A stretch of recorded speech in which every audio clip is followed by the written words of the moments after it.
Hello, Brain Damaged Philosopher here, and in this audio lecture, I think I'm just brain damaged enough to be able to cover Pascal's wager without getting annoyed. So this is probably going to be a much shorter video than the last couple I've done. It might even actually end up being under 15 minutes. We'll see. So basically the idea with Pascal's wager is that you have a sort of quadruple matrix of payoffs. Essentially, if there is no God, let's say the first row is no God, second row is yes God, and then the first column is atheism, and the second column is theism.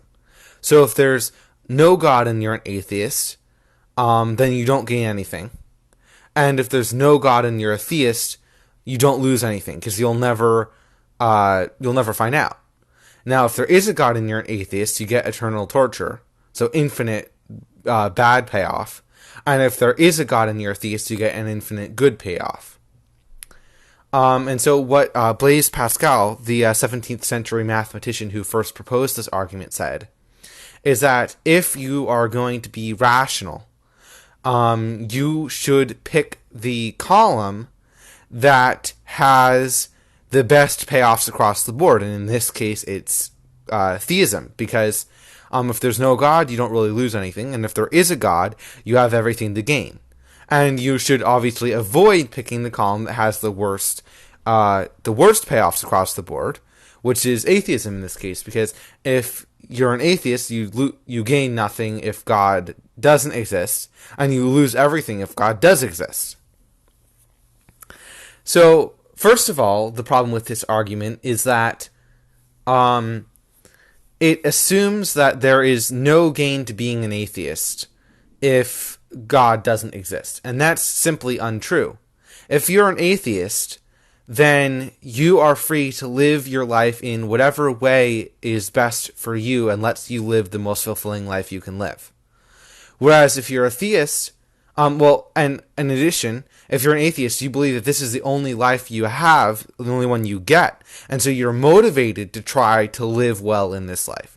Whereas if you're a theist, not only are you locked down to a system of beliefs about how you should live that might be terrible for you, but in addition,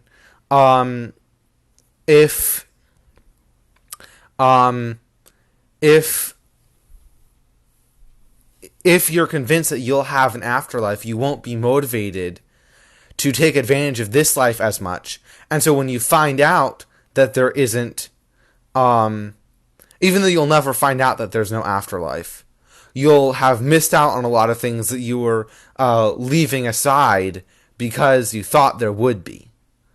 However, this doesn't really solve the problem that Pascal is trying to present, because even if there is some benefit to being an atheist if there's no God, and some detriment to being a theist if there's no God, nevertheless,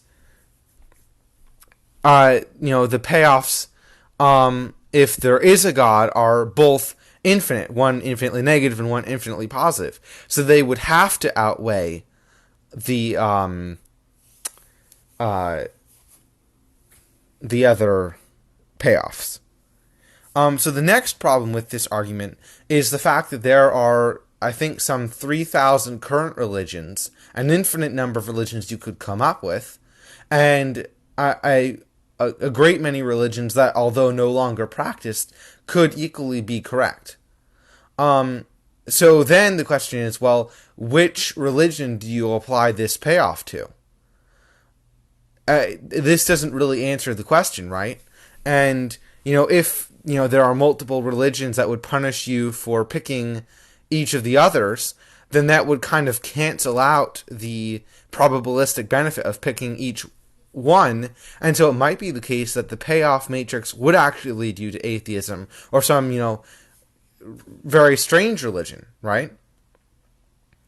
Additionally, there's the problem that belief on this level is not volitional. Now, I am not of the belief that no belief is volitional. I think that, and this is the experience that I've had, there is a certain degree to which belief is volitional, because there is a certain degree to which you can convince yourself of an epistemology. However, if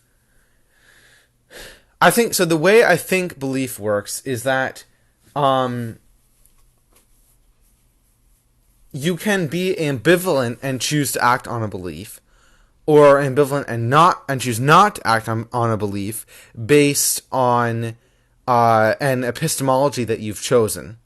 And so it might look like you can volitionally choose some beliefs, and you can kind of choose an epistemology, but what epistemology you choose is ultimately determined by like what you find convincing, and you don't really have any control over that. And you don't really have any control over what beliefs you truly find convincing. So you can't really force yourself. If Pascal's wager is being made to you, that means that you already don't find any other arguments for being religious convincing, because this is a very much a last-ditch argument. And it means that you've been exposed to the counter-evidence and stuff. So it's already too late to get you to genuinely believe. The best that this could get you to do is act like you believe. And sort of believe in practice. But that's not really going to cut it, at least for the Christian God.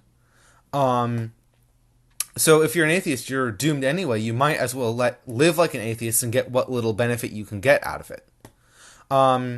Which sort of plays into the next point, that for someone who has for an atheist who has moral beliefs separate from religion, it might be entirely impossible not to view the God of a particular religion as one that is not worthy of worship, and its commandments as being evil. As such, even if you went along with them out of self-preservation, you're not going to get in heaven, so you're going to be doomed anyway. So again, you might as well just live like an atheist anyway. And even if like you could somehow trick your way into heaven, would you really want to spend all of your existence in a heaven with a God who condemns the vast majority of the human race for infinite punishment for finite crimes, when he could have, with his omnipotence, done otherwise? This may apply, that example may specifically apply only to the Christian religion, but the general point applies to any religion. So yeah, there are a lot of problems with Pascal's wager.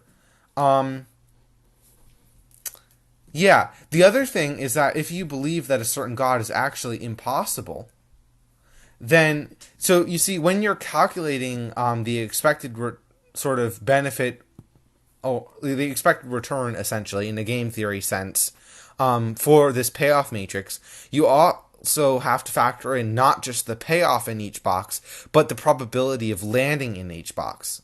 So, for a particular God, if you think that the likelihood of that God existing is vanishingly small, the infinite size of the detriment or reward might overcome it. But if you think that God existing is actually impossible, then that's a 0% chance, and so that infinite reward or punishment doesn't get to count anymore.